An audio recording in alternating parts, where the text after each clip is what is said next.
This video is sponsored by the OG anime streaming service Crunchyroll, where right now you can try the premium ad-free version for 2 weeks absolutely free. Just click the link in the description and give it a shot.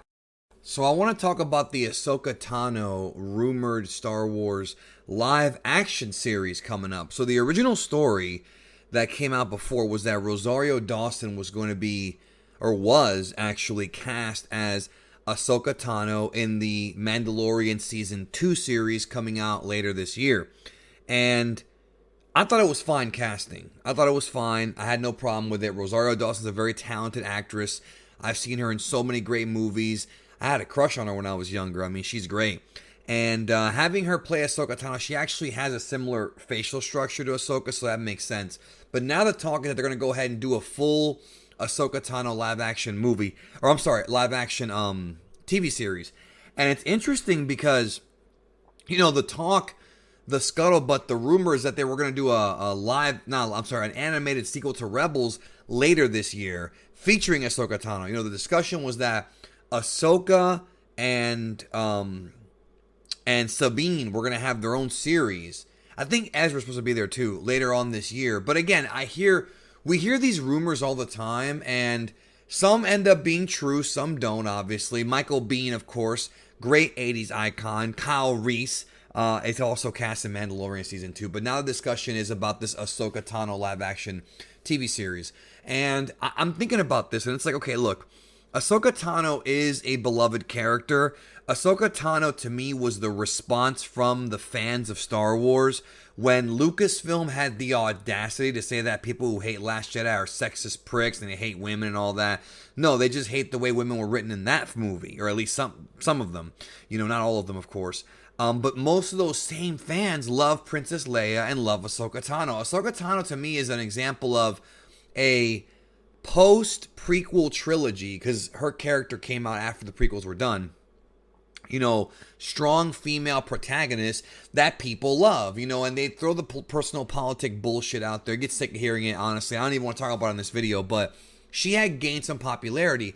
But to be brutally honest with you, I think she works within the confines of the Clone Wars TV series, and I think she was fine in Rebels in small doses. But I do feel like, and I'm being brutally honest here, you may disagree with me, and if you do, it's okay. I'm not sure if her having her own TV series is going to work. I think some of her extra material, like the books and whatnot, that I've never read the Ahsoka Tano books, but I've heard good things. But that's different than a TV series, because I feel like with a TV series, she will be front and center for everything, and I'm not sure if that character really works being front and center. And it has nothing to do with political or sexist, any of that stuff. Don't think that. Don't be stupid like that. It's because the character, I think, is most effective in small doses. She has a good arc in Clone Wars.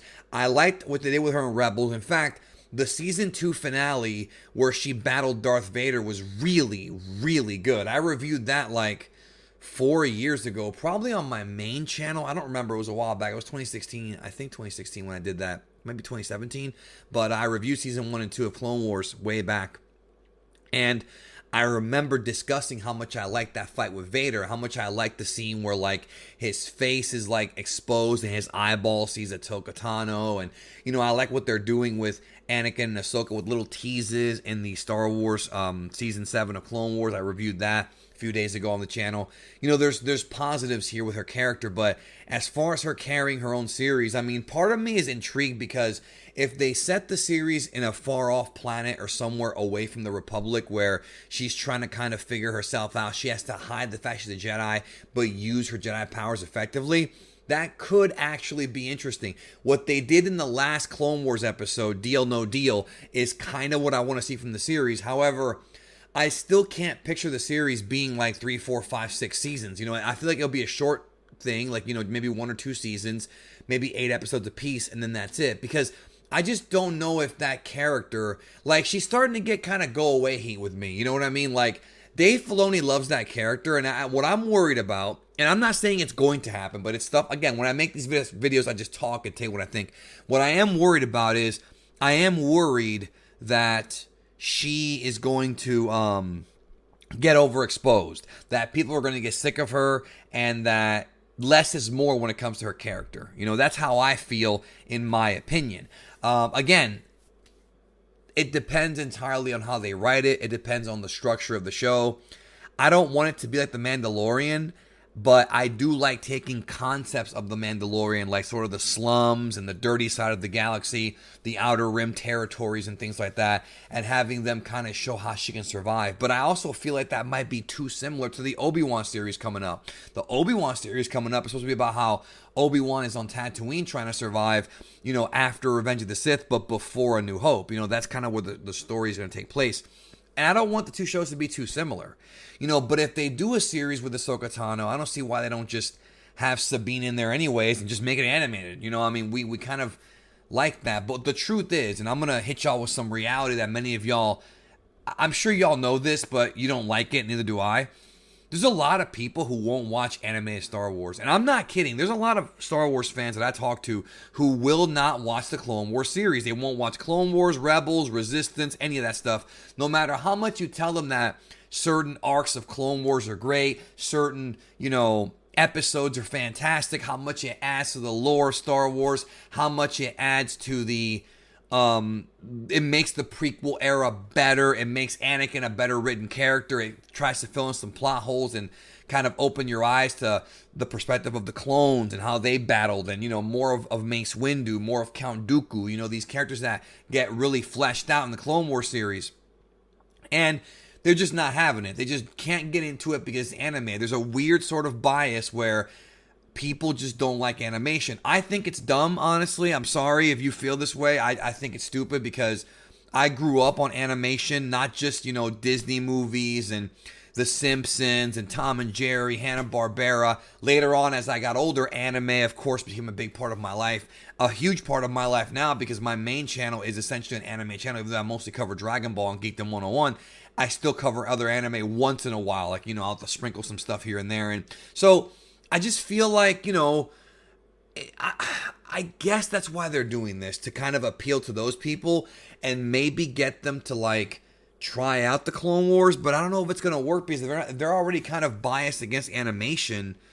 Are they really going to try the Clone Wars show? I don't know. I just don't understand that mentality. And because I don't understand that mentality, I don't know if it's going to work. You know what I mean? Like, I don't understand the bias against animation, so I'm not going to understand if having a live action series with an animated character is going to actually get somebody into the animation. I mean, I guess for some people it will, or it could just be more of Dave Filoni taking this character that he pretty much created, it's his baby, with the help of George Lucas, and giving her own story. Again, I don't want her to get go away heat. I feel like with some people, there have been some people who have already said they're sick of Ahsoka Tano.